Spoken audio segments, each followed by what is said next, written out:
Your mornings will never be the same. The Morning Train with Darren. It's the best ride of the day. Iowa's favorite country, K97.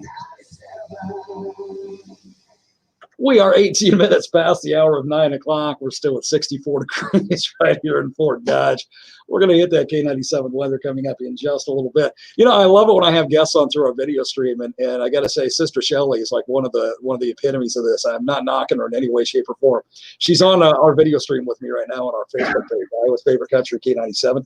And Shelly, God love you, sister. Good morning, first and foremost. Good morning. I'm worried about what you're about to say.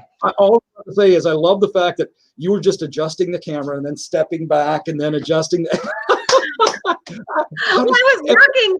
I got on way early, so I was working on some other stuff. And then I'm like, what is going on? And then you're laughing. Anyway, good morning. Good morning. I just thought it was neat. Is this a good angle? How about that one? Is that there we go. Here you go. Do it.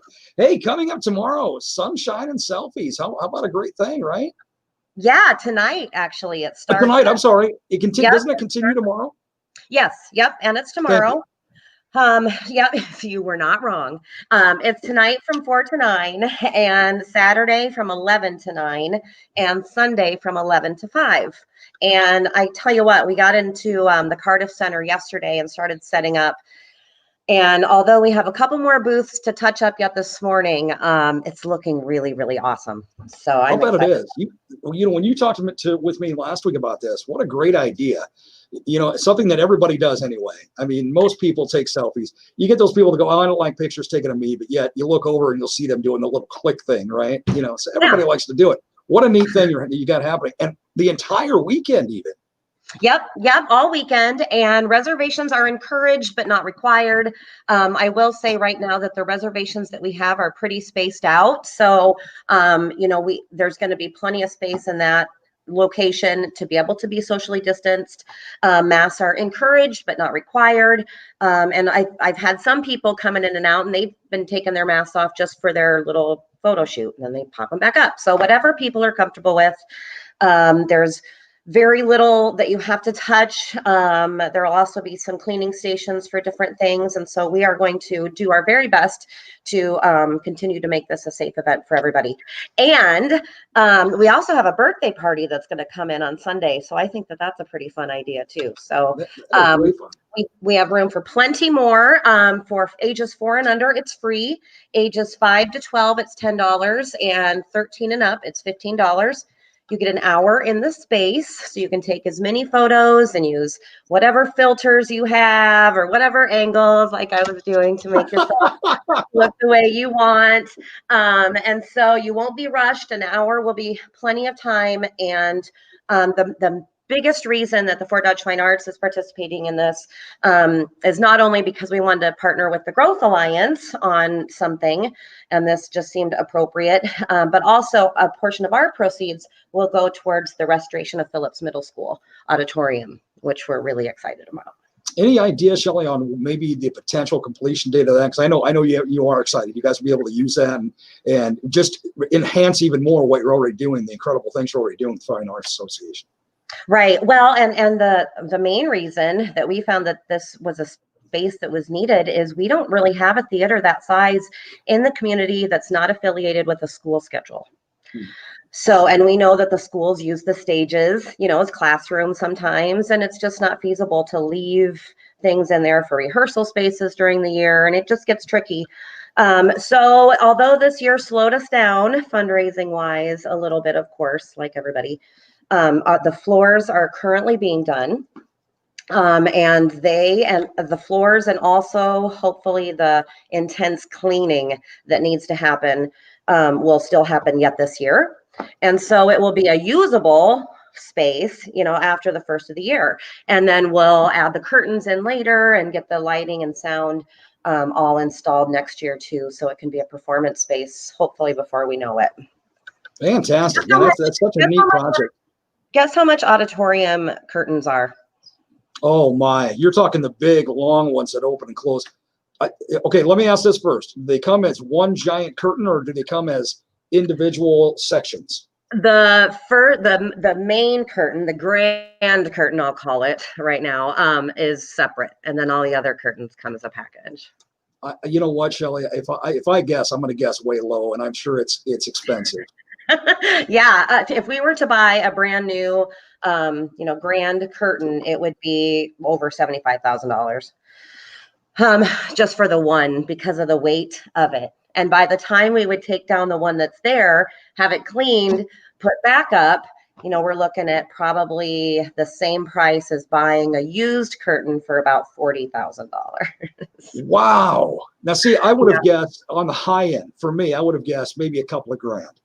$75,000. You could buy a house for $75,000. I mean, I know, but they're just a necessity, especially in this space, as we're trying to keep the integrity of the historical integrity of the space. And then we are also getting a quote to have all of the lights that are in the front of the stage functioning again too. So that will be fun to see. Yeah. Oh, absolutely. So people need to come to this event so that we can get some money to finish this project. Absolutely. And and with the long curtains that you do open and close like that, that's traditional theatrical, and that's very, very cool as well. So absolutely. What a great project, great idea, but oh my goodness, is that a little bit on the costly side? No wonder you're doing fundraisers. I mean, it is, but also the total package that we're looking at is at tops $250,000.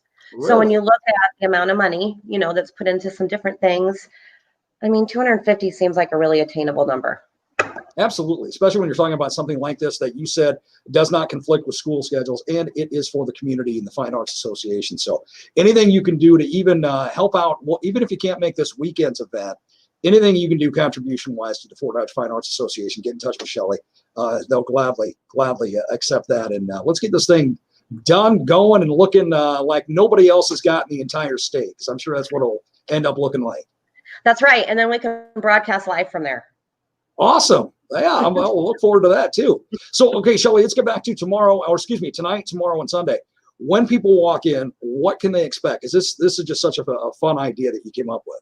Well, the main lights in the space, of course, will be down, and then each booth will be lit up with their ring lights and the little clip where they place their phones.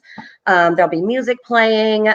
Every booth is a different theme, like I mentioned, but they're spaced out so they can just kind of run around and have fun for an hour. And if you want to stay next door and participate in some of the things that Fort Frenzy has to offer, they have some new games for little kids and big kids like me. And there's plenty to do there too, and have some of their pizza or, whatever. Yeah, the pizza's phenomenal, by the way. Very, very good stuff. We had that for lunch yesterday when we were setting up. And you didn't bring me any to the studios. Thank you very much. You even walked by my office the other day. You could have dropped off a pizza from Frenzy, and you didn't do it. I never take pizza in when I'm going to be on with Mike Devine. Yeah, you know what? Good call, sister. Good call on that one. I mean, it's tough enough to talk to him anyway. You throw a pizza in front of him, and good luck. Yeah, I wouldn't be able to keep him focused. But no, it's going to be super fun.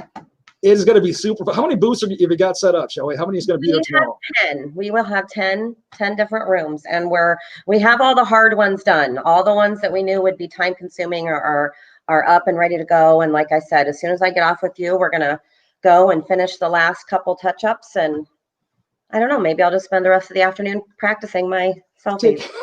Taking your selfies. Make sure you post them. Make sure you send them. Everybody wants to see them. That's fantastic, though. Now, again, this is something on the neat end too, Shelly, along with us. This is something that you can actually make a lot of memories with, because you take your selfies and you think, oh my goodness, how cool is that? You can turn it into a Christmas card. You can turn it into a family tour. I mean, there's so many things you could do with this. Oh yeah. I've even had saw somebody that turned their selfies into a little notepad, and then they gave that notepad away as like Christmas gifts. It was a funny picture. Oh, that's cool. Yeah, be creative. I even found cookie cutters that you can get pictures made into. It's crazy what you can find. Wow. Well, I don't think people would want to bite into my face, but not in a good way. So I don't think I belong on a cookie cutter. But again, Shelly, let's talk about time tonight, time tomorrow, time Sunday when this hall opens up. You said reservations encouraged but not required. So let's again run down the details. Yep, it's tonight from 4 to 9, and this is at the Cardiff Center at Fort Frenzy. And tomorrow, 11 a.m. to 9 p.m. So lots of chances tomorrow. Sunday from 11 a.m. to 5 p.m. And you can make reservations ahead of time by emailing me at fdfinearts@gmail.com, or you can call or text. My phone or the cell phone number is 515-570-7807. That's fantastic. And you got a birthday party coming in Sunday. The person that set that up with you, they messaged us here at K97 because they heard the interview, they saw the interview, but they didn't quite catch where it was at. So I'm glad they got in touch with you that way to get that set up as well. So that'll be fun for the birthday girls, I believe, that are coming. Girls that I believe are coming in for that. Yeah, but stop talking about it because I think it's a surprise. Oh, I'll cut out everything we just said. Yeah. Shelly, keep up the great work. You guys are doing such a neat thing. As we talked about last week when you were on with me, the Fine Arts Association, you guys have got something going on all the time during the week, during the month. So keep up the great work, and let's get the Phillips Middle School auditorium done because I want to broadcast right there from there with you. So let's make that happen. Yep, I agree. I'm with you. All right, sister. Have a great time tonight and over the weekend. And again, keep up the fantastic work. God bless you. Thank you. Thanks for having me again. I appreciate it. Always, always. Shelly Bottorff, she's the director of the Fort Dodge Fine Arts Association, and a great, that great event going on starting tonight, tomorrow, and Sunday at the Cardiff Center at Fort Frenzy right here in Fort Dodge. Make sure you're a part of it. It is the bottom of the hour. 9:30 is the time. We are still sitting right now at 64 degrees in Fort Dodge. When we come back on the Friday morning 90s at 9, here's a quarter. Call someone who cares. Mr. Travis Tritt on the way on the Friday morning 90s at 9, only on the morning train, only on K97.